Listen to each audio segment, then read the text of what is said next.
It was about 2 years ago, almost to the day, and I wish it had been longer, and I wish I didn't remember it so vividly.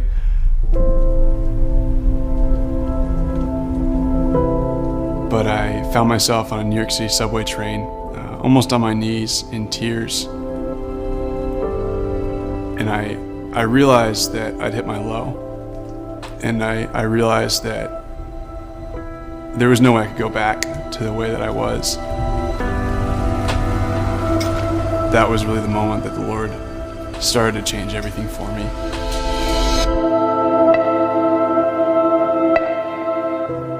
I was in 8th grade, and I was at a friend's house for a sleepover. We went back to his room to hang out and watch another movie.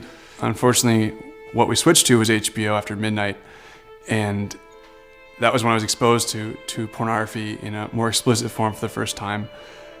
And so being exposed to this, that first experience, it was really powerful, but powerful in all the wrong ways, because I knew it was wrong, but I couldn't take my eyes away. I did start to change, and it did start to change who I was and how I lived.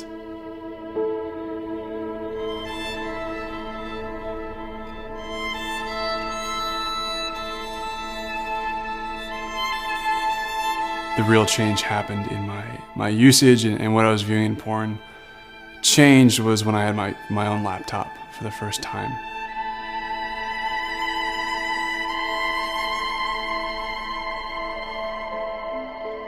And so I knew that it was wrong. I knew that this pleasure seeking was hurting me somehow. But I thought, I'll get over this. I'll go to college and I'll get out of this. Or, maybe when I get married, I'll get out of this. Like, that'll be the time when I really fight this.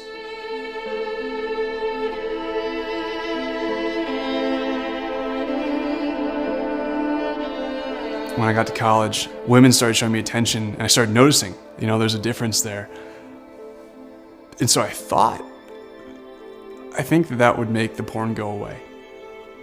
I think that was what I was waiting for, was, once I get these things, I won't have that ache anymore. I won't be lacking what I was lacking, and so it's just gonna get rid of itself. And I think that's when I knew I had an addiction, was when I was probably a junior in college. And I couldn't stop. And again, the devil was very smart. It was sporadic, it was here and there. I would fall every couple months, and then it would last for a week. It'd be a streak of a week, and then I'd have another month or so where I'd be free. And so I'd think in those months in time, like, okay, now is the time, right? I went to confession, like now I'm done. Now I'm set, and now I can just ignore this thing and push it away. But it didn't go away. It didn't stop.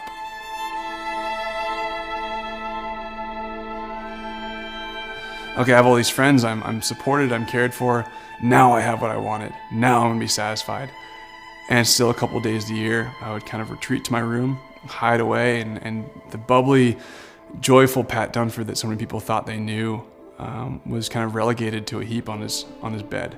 And feeling alone and feeling empty and wondering what was missing, and then falling back into the same old addiction, the same old struggles, and wondering, what's wrong with me? That was really low, was to say, like, now that I have everything, what could possibly fix this? I started to realize that what was missing was God, and that seemed weird for me to say as someone who was very involved in campus ministry in college and very much a part of the life of the center and giving myself to retreats and all these different activities. My heart was open to becoming a missionary for him, and I wasn't super well formed in my faith. I didn't know a ton of theology. I didn't know a whole lot, but I did know that I had a desire to share the gospel. And so I was sent to New York City and served there for 3 years.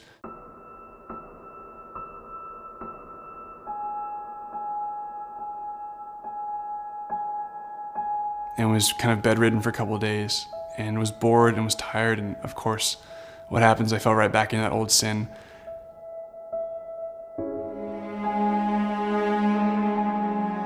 And so I tried to normalize. I went on Facebook and just tried to say, like, devil, you can't win this. You aren't gonna have this. And the first thing I saw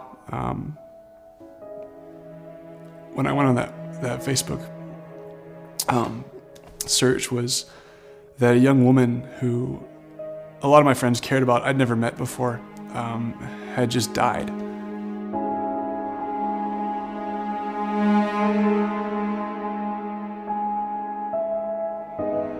And I walked down the stairs to the ACE train to go uptown and go to confession. And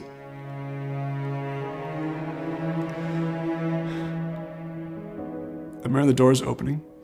I stepped in the train. It's so flat and gray.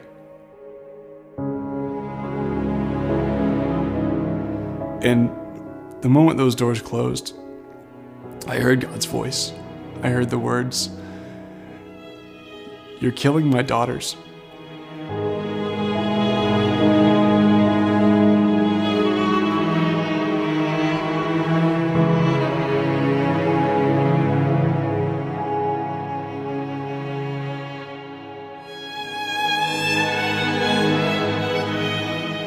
And I just knew, like I knew what he meant.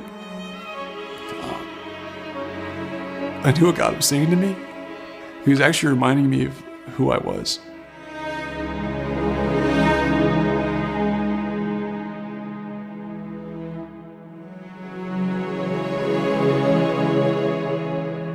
And because I knew I was made for so much more than this. You know, I knew that I'd been pushing him away for so long and that he did want to heal me. He did want to take this away.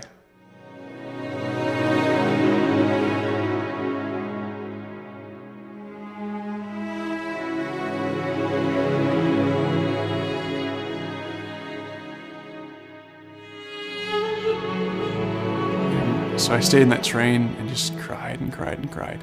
I couldn't stop crying. And I must have had probably one of the least intelligible confessions in my life, just with that priest, telling him all this hurt and woundedness, and gave me my absolution. I went out and prayed in the chapel for about 4 hours and had this really deep reflection on the beauty of women and the beauty and dignity of men.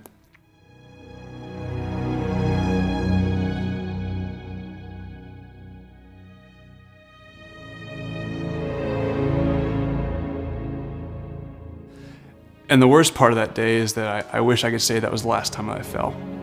I wish I could look back and say that was the grand, glorious moment in which everything was okay. But it wasn't.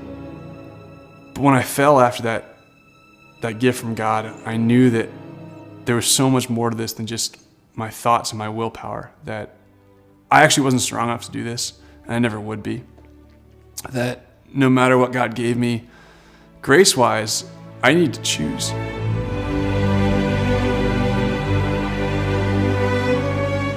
And I remember hearing a fellow missionary give a talk that really struck me.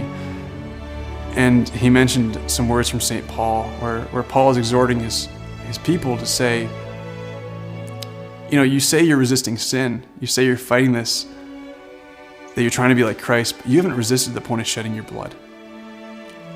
And that struck me, because I knew it was true for me too.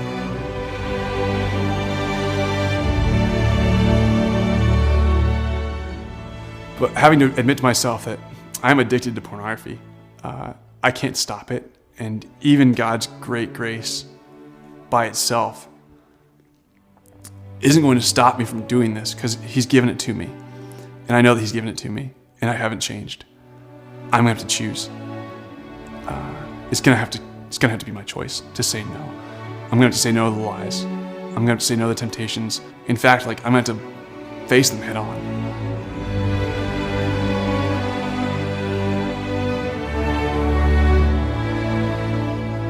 And it was the reminder, he's like, I want you. I don't want those things, I want you. And I love you, and you're good enough for me the way you are. And I also love you way too much to leave you the way that you are.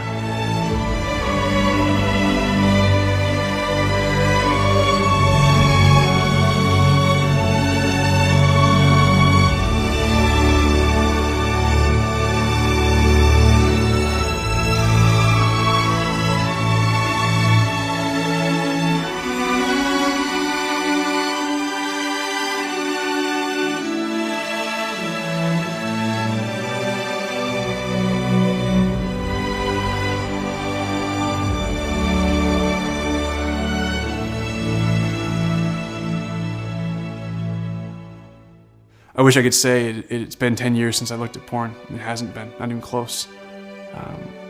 But I know that the difference is I'm healing, and His grace can undo every knot, every every snag, every gaping hole in my heart. He can undo the hurt, and not only that, but create a new heart in me and change me for good.